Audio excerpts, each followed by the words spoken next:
ल बिहान हामीले पढेको लज अफ रिफ्र्याक्सन अनि सँगसँगै स्नेलको नियम हैन स्नेल्स ल। अब हामीले के गर्दैछौँ भने यही स्नेल्स ल जुन छ यही स्नेल्स लमा अथवा लज अफ रिफ्र्याक्सनमा आधारित भएर हामी अब यसको अगाडिको कुरा पढ्दैछौँ। जस्तै हामीले के थाहा पायौँ भने रिफ्र्याक्टिभ इन्डेक्स जुन छ रिफ्र्याक्टिभ इन्डेक्स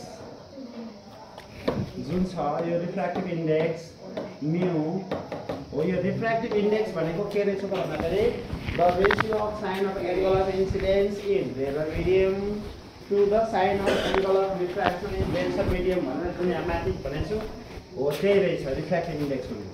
त्यही भएर यो रिफ्र्याक्टिभ इन्डेक्सको फर्मुला के छ त भन्दाखेरि sine angle I divide by sine angle R. तर के बुझ्नु पर्यो यसमा हामीले के कुरा बुझ्नुपर्छ भने यो एंगल आई चाहिँ रेयर मिडियममा हुनुपर्छ एयरमा हुनुपर्छ हैन खास गरी भ्याकुममा हुनुपर्ने हो। डेन्सर मिडियम चाहिँ आर एंगल अफ रिफ्र्याक्सन चाहिँ केमा हुनुपर्छ त डेन्सर मिडियममा खास गरेर जुन मिडियम हामीले भनेको छौँ त्यसमा हुनुपर्ने हो। रेयर मिडियम भन्नाले खासमा भ्याकुममा हुनुपर्ने हो हैन।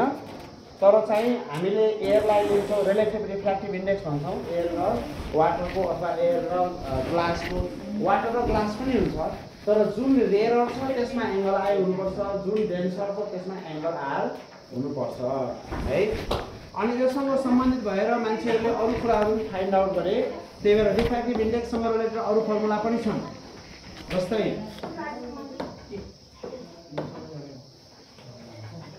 रियल डेप्थ अपन एपारेन्ट डेप्थ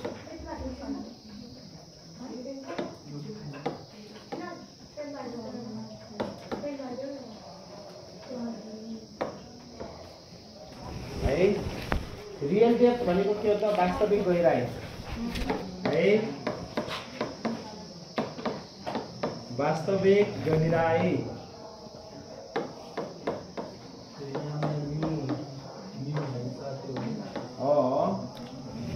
अनि एपारेन्ट डेप्थ भनेको के हो त भन्दाखेरि अवास्तविक गहिराई।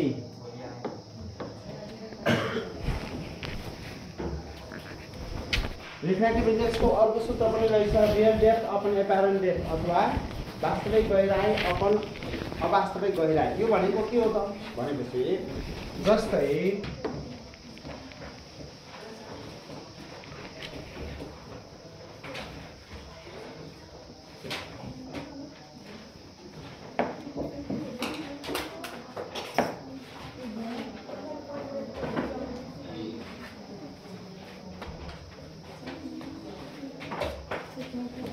एउटा भाँडोमा हामीले लास्ट टाइम यो कुरा गरिसक्यौँ है। एउटा भाँडोमा चाहिँ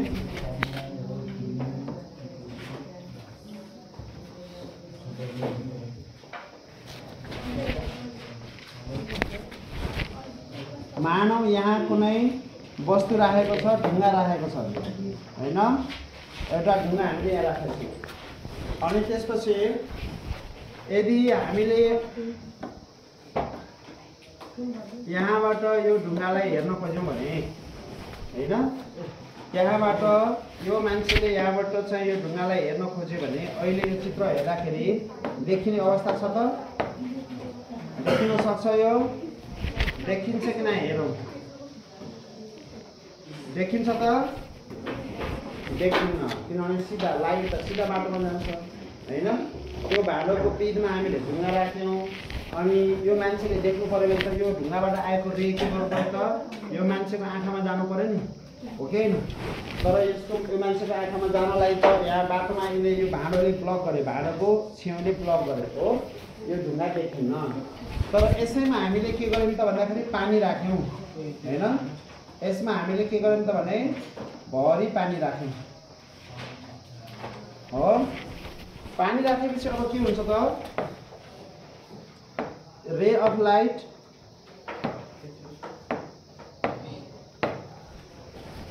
अब चाहिँ के हुन्छ भने यो ढुङ्गाबाट आएको रे अफ लाइट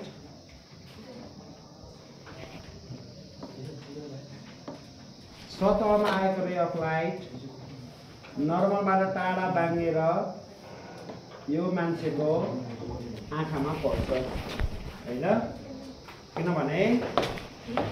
किनभने रे अफ लाइट बाङ्गिन्छ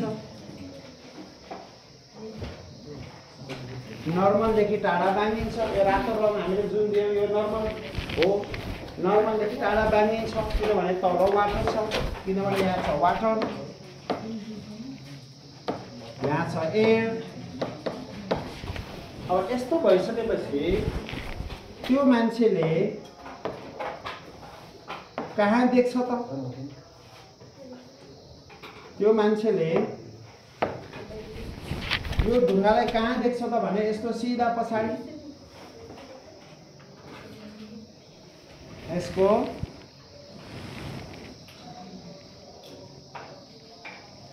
सिधा पछाडि देख्छ।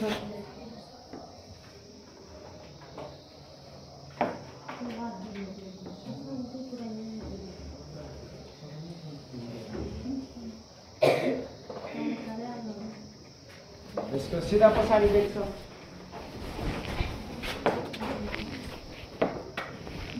यो ढुङ्गाको इमेजलाई अब यहाँ देख्छ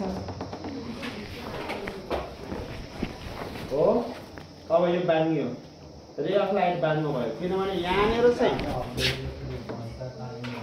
हो पहिलो अवस्थामा चाहिँ हामीले के देखिरहेका छौँ? यो ढुङ्गालाई भनेपछि पहिलो अवस्थामा हामीले देखेका छौँ यो ढुङ्गालाई पानी नराख्दै before we put water here inside. यो भाँडोमा हामीले पानी राख्नु अगाडि यो पानी यो ढुङ्गा देखिने सम्भावना छैन किनभनेदेखि यो ढुङ्गाबाट आएको रे आँखामा पर्न सक्दैन हो। तर जब हामीले यो भाँडोमा पानी राख्छौँ, पानी राखेपछि अब के हुन्छ त ढुङ्गाबाट सिधै गएको रे पो आँखामा पुग्न सक्दैन। तर यहाँबाट सर्फेसमा आएको रे चाहिँ के छ नर्मलदेखि टाढा बाङ्गिन्छ किनभने यो डेन्सर मिडियम हो, यो रेयर मिडियम हो। डेन्सर मिडियमबाट रेयर मिडियममा जाँदाखेरि रे कता जान्छ त नर्मलदेखि टाढा बाङ्गिन्छ। नर्मलदेखि टाढा बाङ्गिएको हुनाले गर्दाखेरि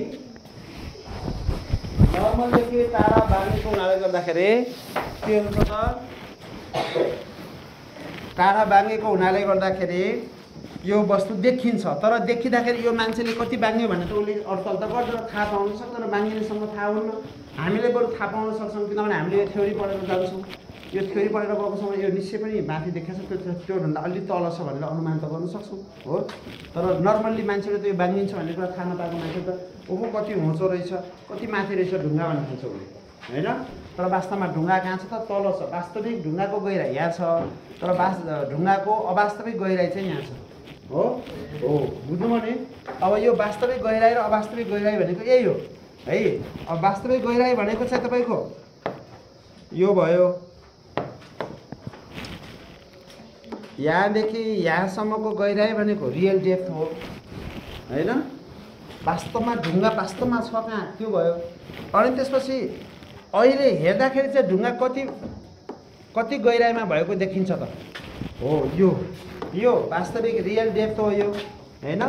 यो रियल डेप्थ हो। यो चाहिँ के हो त एपेरेन्ट हो। अब वाटरको रिफ्र्याक्टिभ इन्डेक्स हामीलाई थाहा पाउन मन छ भने अब हामीले के गर्छौँ त भन्दाखेरि यो गहिराइबाट यो गहिराइलाई यो गहिराइले भाग गऱ्यो भने आउँछ वाटरको रिफ्र्याक्टिभ इन्डेक्स। बुझ्नुभयो? एपेरेन्ट हो। हामीले देखेको चाहिँ भर्चुअल हो, एपेरेन्ट अथवा अवास्तविक गहिराइ हो किनभने वास्तवमा ढुङ्गा त्यहाँ त छैन नि त होइन। ढुङ्गा वास्तवमा त्यहाँ छैन नि त। ढुङ्गा त त्योभन्दा तल छ। रियल डेप्थ ढुङ्गा त त्यही ठाउँमा छ जुन ठाउँमा पहिल्यै थियो।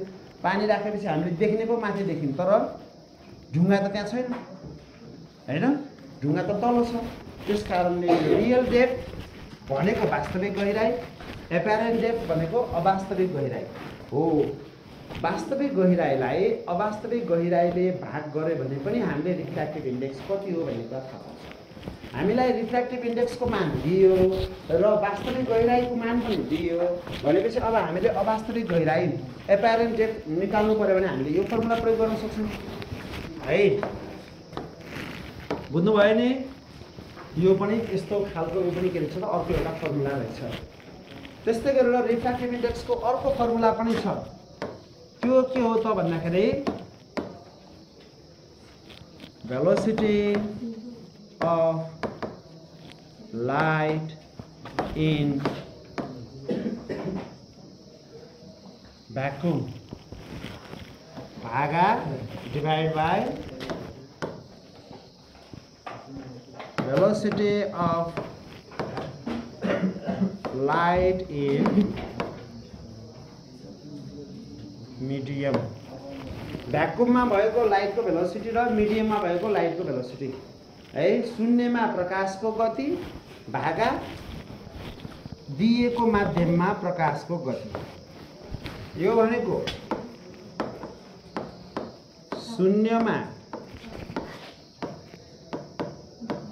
प्रकाशको गति भयो डिवाइड बाई भागा के त माध्यममा दिएको माध्यम जुन छ त्यो माध्यममा प्रकाशको गति। ल यो सूत्रबाट पनि हामीले के गर्न सक्छौँ त रिफ्र्याक्टिभ इन्डेक्स पत्ता लगाउन सक्छौँ। रिफ्र्याक्टिभ इन्डेक्स पत्ता लगाउन सकिने अर्को तरिका, अब शून्यमा प्रकाशको गतिलाई हामीले C ले डिनोट गर्छौँ अनि माध्यममा भएको प्रकाशको गतिलाई हामीले V ले डिनोट गर्छौँ, देखाउँछौँ। V भन्ने अक्षरले चिनाउँछौँ। यो भयो के त रिफ्र्याक्टिभ इन्डेक्ससँग सम्बन्धित कुरा। अब तपाईले हाम्रो बुकको पेज नम्बर 250 मा हेर्नुभयो भने है 250 पेजमा के दिएको छ त केही चीजहरुको रिफ्र्याक्टिभ इन्डेक्सको मान दिएको छ। यहाँ पनि तपाईहरुले चारवटाको मान सम्झिनुपर्छ। एउटा पानीको 1.33, ग्लासको 1.5, डायमन्डको 2.42। बुझ्नुभयो रिफ्र्याक्टिभ इन्डेक्सको मान यो तीनटाको तपाईहरुले सम्झिनुपर्छ है। वाटरको रिफ्र्याक्टिभ इन्डेक्स हो 1.33, ग्लासको 1.5 अनि डायमन्डको 2.42। भनेको डायमन्डमा हामीले यस्तो प्रयोग गर्यौं भने त्यसमा sin I upon sin R गर्यो भने 2.42 आउँदैछ हैन। पानीमा गर्यो भनेदेखि sin I upon sin R गर्यो भने 1.33 आउने रहेछ। ग्लासमा गर्यो भनेदेखि एयरमा भएको एंगल अफ इन्सिडेन्सको साइनको भ्यालुलाई ग्लासमा भएको एंगल अफ रिफ्र्याक्सनको साइनको भ्यालुले डिभाइड गर्यो भने आउँदैछ 1.5। र यो भ्यालुहरु हामीले ढोक्नुपर्छ, सम्झिनुपर्छ है।